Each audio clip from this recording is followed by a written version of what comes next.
Okay, so we're going to build a mock wiring connection between the lab ASR and the lab switch just to see how it looks when it gets imported into a map. So the first thing we do in the wiring database is make sure we have our circuit identifiers. This is just what you would label a fiber with. So it might be like fiber, DC, whatever, and then a number. I just picked this just for an example. Anybody can pick whatever you want. You can add in custom ones here. So one way we could do this is we could either create one first, or you can reserve bulk IDs. Bulk IDs is good for if you're planning out, say, a building, you want to hand out circuit IDs to whoever, and then you can place in a bunch of placeholder information. So just as an example, I'll put one here. I'm only going to need one because this first one's going to be an NPO cable. So we will call this point to point. Save this after we reserve. You can fill out little information here. You don't really have to if you don't want to. Create that. So this creates just a blank fiber that we can work with. I added a custom data field, and you can add one that you want too, called trunk ID. So if you want to organize like a bunch of fibers into an individual trunk, just as an example, something going from building to building or whatever, you can do that here. You can also add your own custom IDs for tracking and whatnot. Anytime you add something, you'll be able to see whatever you add here, and then you can search by this. So this gives you the custom fields you can search by, and then if you click it, it'll put it in the search box and start it for you. I don't have anything put into this particular one, but let's just say I decided to edit this real quick, and we will add the trunk ID of 1000, and we'll hit save. You can search it that way. So let's just build out the individual connections. So what we'll do is we will go to the circuit. It will assign the first available circuit ID, or you can give it one yourself, and then it'll show you what it'll look like. So if I were to pick, say, 2000,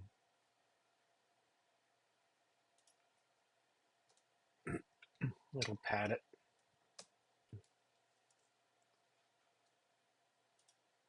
Let's see.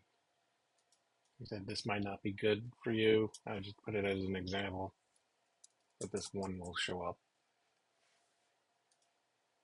So let's see, active, we'll just fill in this. We'll pick something along the lines of MPO breakout, or you can even do QSFP breakout.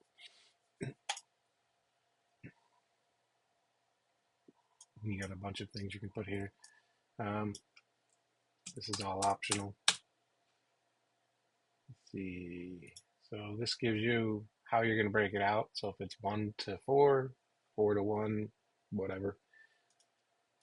And then how many legs it wants to break out. Pretty sure 48 is a fun time if you're doing optical shelves.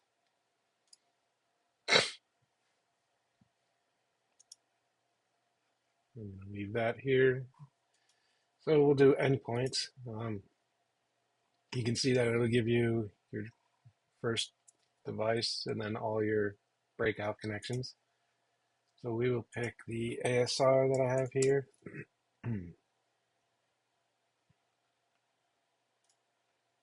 And we will do 100 gig 11.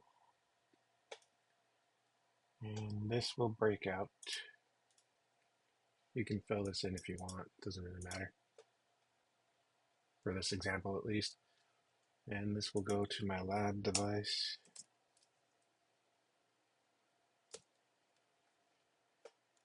And I pulled out, let me save this real quick and rediscover that device because I did update descriptions on it.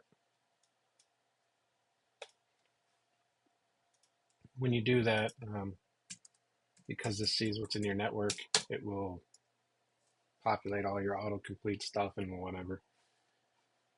Or let's just say I wanted to see the process on this and how it's doing. You can actually look at that too. So you can go through the audit, build a trace log. You can see everything that the server did when it discovered this. You can, look at all the logging and all that stuff. So now if you go back to the wiring database, we'll go here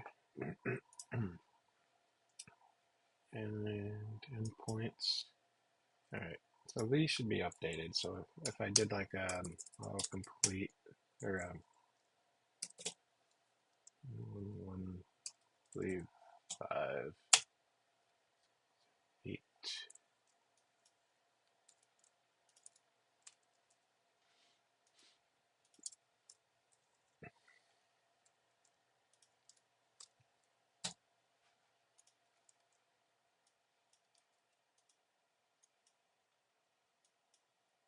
Okay. And if these were going to something else, like a patch panel, you can. Right now, the way this is set up is it's just endpoint A to endpoint Z, so start and finish. Anything like patch panels would be considered intermediate. So if because this is technically in like the same data center example, it's not leaving the data center, so your endpoint wouldn't be a patch panel. It would be whatever the end port was. So we'll leave that here. You can fill this out. I don't have any information in here for this switch assigned to it, but normally this will autofill in. So it would complete like your site, building, room, whatever, but I never assigned it. So if we looked at, just to show you an example, the wiring map that's here, this gives you just a generic, here's what it looks like. So here's your breakout, here's all your legs, and then what device they're going to. So now we're going to add something that goes to the center. So just to simulate the patch panels. And then you can go down here and you can look at the legs as well. So I'll just save that just because I'm paranoid. I didn't put an autosave in here.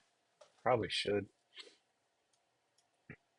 So under the connections, you can add in your intermediate steps. So I have a rapid patch panel here.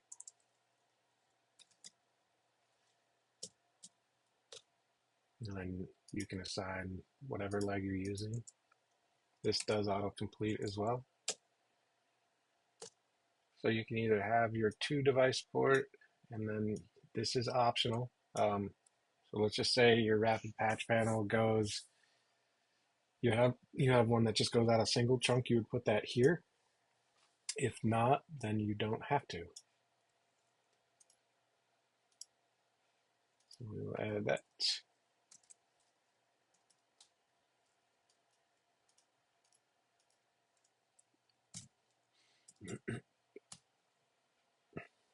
I added all 4 legs for the first step. So if I look at this, now my wiring map will show the patch panel in line. So that would be the first hop. So after this, I would add in the second part. Rapid patch panel 2, LC1. Maximum. Okay, so here, once I added in the second leg, you'll see it goes from leg 1 goes through this patch panel to this patch panel. If you wanted to get more detailed, you can add multiple legs here. So if I just added, say, one more stop to this guy, just as an example, and I'll remove it. We'll do this patch, and we will do just a temporary port. If I add that, I could stick that anywhere in the path. So I could say this leg goes from here through this to this guy, or I can remove it when I don't need it. So you can add in as many intermediate hops as you need, and then you can trace it through your data center that way. And then we hit save. We go to view this one more time. So now your wiring map kind of looks like this. So you'll have your start, the, the interface that it's on, and then you'll have all your paths until it gets to the end device. And then you can see your individual legs here and look at those if you want. Again, a lot of this information I don't have filled out for each device, but when you go in and you build a device, like you would add in an unmanaged device profile. And you can, if it's not auto detected, you can add in a location, a rack, and whatever, and then it will auto populate all of that stuff for you.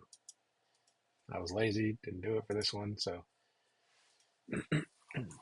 for here, again, you'll have your circuit info. You can put whatever notes here. You can have your endpoint info here. Connections built out here for all your intermediate paths. Short little diagram. You can see the circuit data in plain text. And then any custom fields that you add, because I might not have um, put what everybody else would put in here, so you can add in your own and it will track it. And then you can see history. So you can see everything that was done, everything that was changed. You can restore it. You can roll it back. You can do whatever. You can view changes. And this gives you all of that information. And everything is auditable. So you can roll it back, see who did what, whatever you need to do. And there's a little help section on how to search things and whatnot. So now if I go and I go to build a network map just for giggles. So this is my base diagram. So let's say I want to add on to this and now I want to do a new one. We'll call this ASR to lab switch test diagram. And then I want to start with this diagram. So I'm going to import that. So now I have this here, and then it already imported this for me. So what I want to do, if I go to import this, and also, like I said, you have these different views. So I can either do stacked or side by side. I have this hidden. So this shows you all your floor objects that you can click on to focus. And the same thing for all your connectors. So this gives you hide. This lets you just minimize it, or you can swap sides, or you can just get rid of it for now. So I'm going to get rid of that. And now what I'll do is I will add in other interfaces, and I labeled this ASR. So these are all the interfaces that I labeled on the box. So I will go through and add these. Now, if I only add these, it's just going to add that interface and the endpoint. It's not going to add anything in between. So let's just say if I do that as an example, so now this is what it would look like. So I would just have these interfaces.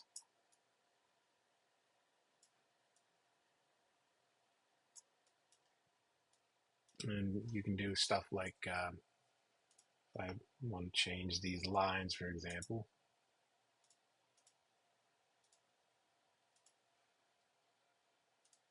And I bulk edit those. You can change all these options. And let's see.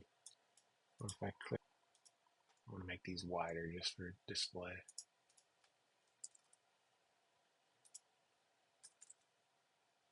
Oops, other way around.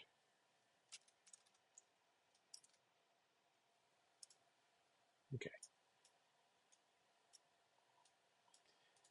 So without any wiring database being imported, you'll just get little stuff like this. So just the endpoint.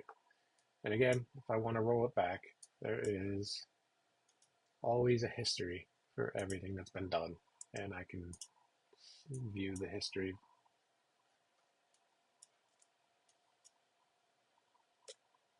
Let's see, it's a few back.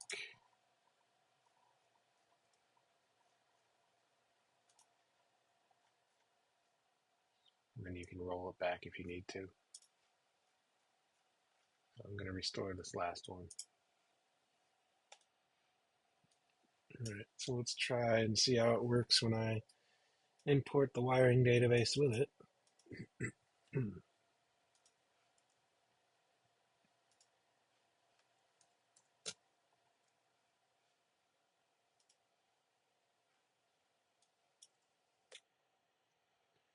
So you can, I'm going to give it an extra connector, and then I'm going to insert the wiring database paths. Make sure that's still selected. Apply it. All right, so now you get this mess. Again, it shot puts everything to the view. So we will arrange this in real time. All right, so I skipped ahead, so you don't have to watch me draw a fake diagram.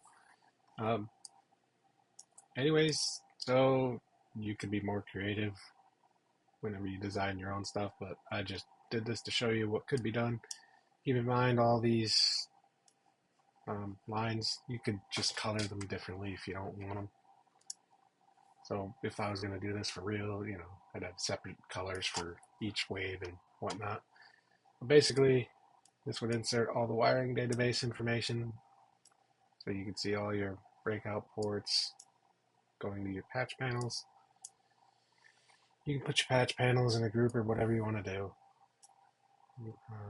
Connectors, some notes, and then all the way out to your ASR. And again, this was just a quick example, so nothing is designed to look the greatest, but you can kind of get the gist of it. After that, you can go back into the rack wiring review, and you can kind of verify that everything that was built in the wiring database is showing up in the rack and the device information. So if I was to look at the lab switch, I can scroll down and I can see any of the new wiring circuit IDs that I've put into here. So here are the 4 that we put down. If the switch has any pluggable optics and whatnot, it'll read the information off of those as well. And if I go back and look at the other one as well, I can go and look at the ASR, and you can see the main interface and the sub interfaces that are tied to that wiring diagram that was put into there. So this would be the beginning of the MPO cable. The one on the switch would be the other side. And then there's also that quick hot link to look into the wiring database itself. And then you can still go through and validate whatever was in there. This gives you the option as well to copy the map, print it, full screen it if you want to see it. All right, thanks.